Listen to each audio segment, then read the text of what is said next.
This guy, I'm very excited. I love his energy, you guys. I want you guys to put your hands together for this guy. Really believe it.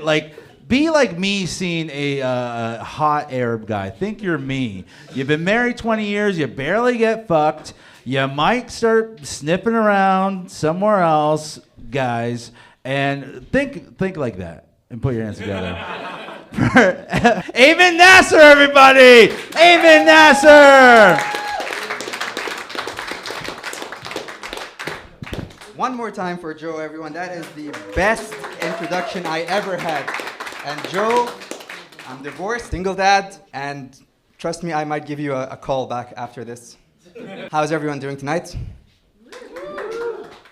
I'm tired. I'm tired physically, emotionally. Let's start with the physically part. 2 weeks ago, I signed up for Round the Bay. Round of applause. Who knows what Round the Bay is? Yeah. It's where you pay $150 to see all the worst places in Hamilton, and yet you still manage to come back to Hamilton. I did the 30K. It starts off on the east side. Then you're running down Burlington Street where people get cancer. Then you get over to Burlington where you think you've escaped, but guess what? You have to go all the way back to Hamilton. And we're paying all this for someone at the end to just give you a bottle of water and a banana, which is kind of like rape.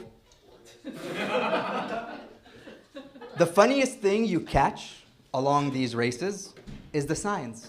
The signs people hold up. The first sign I saw that caught my eye said, "Hey, single guys." So immediately I look at it. "Pause your Strava and give me your number." And I'm like, this makes like a very cool story for how I met your mother. And I can tell to my future kids. Until I see the guy is being held, the sign is being held by a guy. So continue running away from the sign that had me question my sexuality. Second sign, "You make me so wet, runners." Thank you, Grandma, standing in the rain. Third funniest sign was near the finish line. The most gorgeous woman you can imagine, standing at the finish line, and she says, "If you catch me, you can have me." But she's running the other way, away from the finish line. She does not understand how much runners love medals. And I'm like, you know what? I will cross the finish line, then I might run back to the guy who wanted my number. Emotionally, I'm like down here. There seems to be a cosmic thing where just, God is choosing to make fun of me because I was originally number 9 on the list. I was married for 9 years. Today is the anniversary of my marriage, which now is basically the anniversary of me becoming free. But let me ask you this. Everyone who is on the dating scene, how do you draw the line between approaching someone and when it just gets too far? I'll give you an example. I'll give you a hypothetical example. Okay, this is hypothetical. It did not happen. This did not happen. Okay? Let's say, hypothetically, you match with a person. You have a great conversation.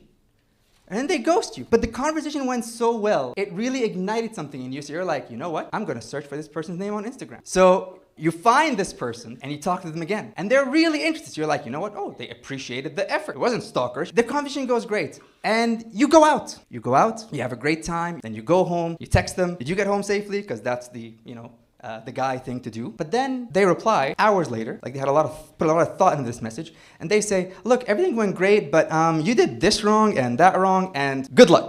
And I'm like, okay, mixed signals. Do I stop or do I pursue? Do I leave at that, or do I, hypothetically, do I still try to do something?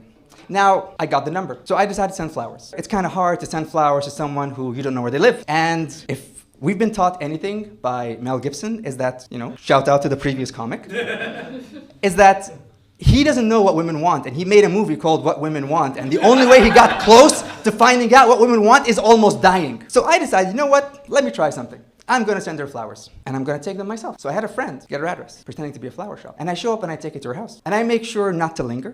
I make sure not to overstep my boundaries. Gave the flowers, waiting for, that, oh wow, you did something great. Because a lot of people would tell me this is a very fucking romantic thing to do. It's the shit that they do in rom-coms. But that's not how it went.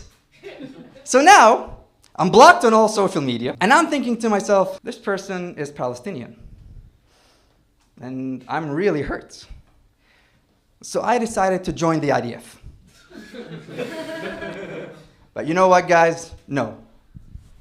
Fuck that. fuck Israel, free Palestine. Thank you so much. And give it up for Joe again for really hyping me up for today. Thank you, Joe.